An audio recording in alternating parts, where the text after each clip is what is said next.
সবার মুখে শুরু করছে ইনশাআল্লাহ।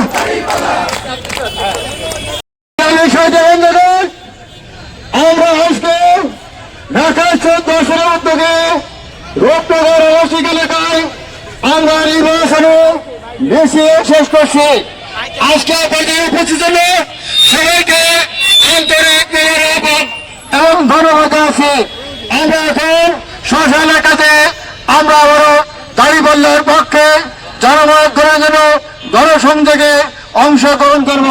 সর্বস্তরের জনগণের জন্য আগামীদের সুখী সমৃদ্ধিশালী মানবিক রাষ্ট্র কল্যাণের জন্য গঠনের জন্য আমরা দাঁড়িপাল্লা মার্কায় ভোট চাইব এবং হা ভোটের পক্ষে জনমত গড়ার জন্য সবাইকে হা পক্ষে ভোট চাইব।